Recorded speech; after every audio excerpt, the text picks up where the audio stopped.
ഓരോരുത്തരെയും ഞാൻ ആത്മാർത്ഥമായി സ്വാഗതം ചെയ്യുന്നു. ആ തറവാട്ടിലെ ഇപ്പോഴത്തെ കാർമാരാണ് ശ്രീ രാജ് സ്വാമിയുള്ളത്. അദ്ദേഹവും അദ്ദേഹത്തിന്റെ ഭാര്യ മാധവിയമ്മയും ആ ഗ്രാമത്തെയും ഗ്രാമീണരെയും ആത്മാർത്ഥമായി സ്നേഹിച്ചിരുന്നു. നീണ്ട 10 വർഷത്തെ കാത്തിരിപ്പിന് ശേഷം അവർക്ക് ജനിച്ച കുട്ടിയാണ് മണിക്കുട്ടൻ.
കാലത്ത് മകനെ വിളിച്ചു നിർത്തി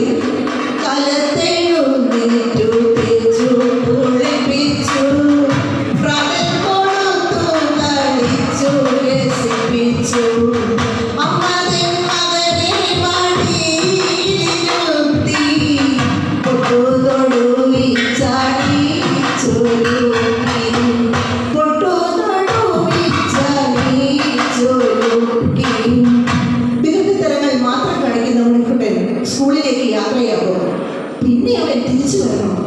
എന്നാലേ മാധവിയമ്മയുടെ ശ്വാസം നേരെയൊന്ന് വീഴുകയുള്ളൂ. മണിക്കുട്ടൻ വരാനൊരൽപ്പം വൈകിയാൽ ആ മാതൃഹൃദയത്തിൽ വിഷാദം നിറഞ്ഞു. ഇങ്ങനെ ഓരോന്നും ആലോചിച്ച് നിൽക്കുമ്പോഴായിരിക്കും കുഞ്ഞേരി പുല്ലോകൾ കാട്ടി ചിരിച്ചോണ്ട്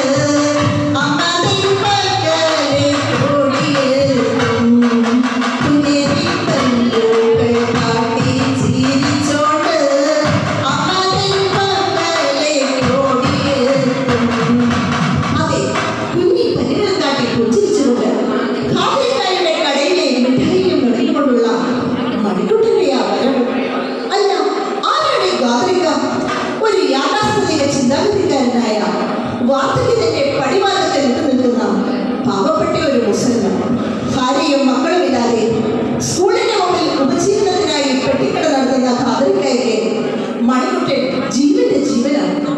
അവനെ കാണുമ്പോൾ ആ വൃദ്ധ നയനങ്ങൾ സജലങ്ങളാണ്. മണിക്കുട്ടനെ അരികിൽ വിളിച്ചു നിർത്തി അരുമയോട് തലോടിക്കൊണ്ട് ഖാദറിക്ക പറയും,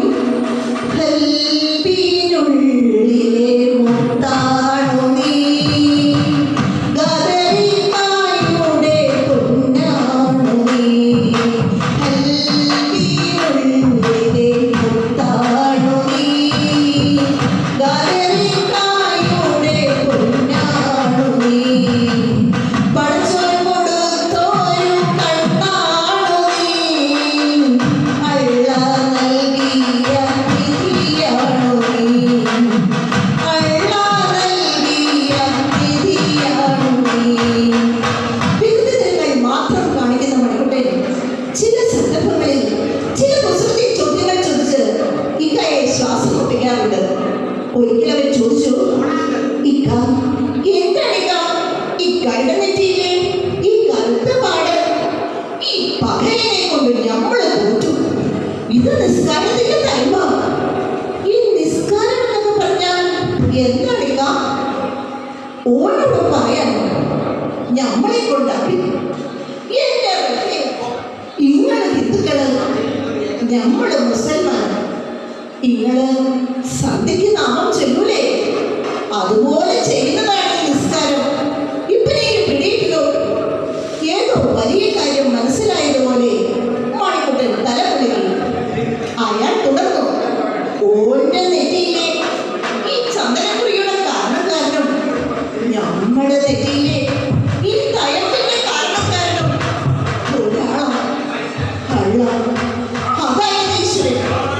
പക്ഷേ മതപ്രാപ്തന്മാരായ ഈ മനുഷ്യന്മാരാണ് നമ്മുടെ ഇടയിൽ അതിർവരമ്പുകൾ സൃഷ്ടിച്ചത്. വാർദ്ധക്യം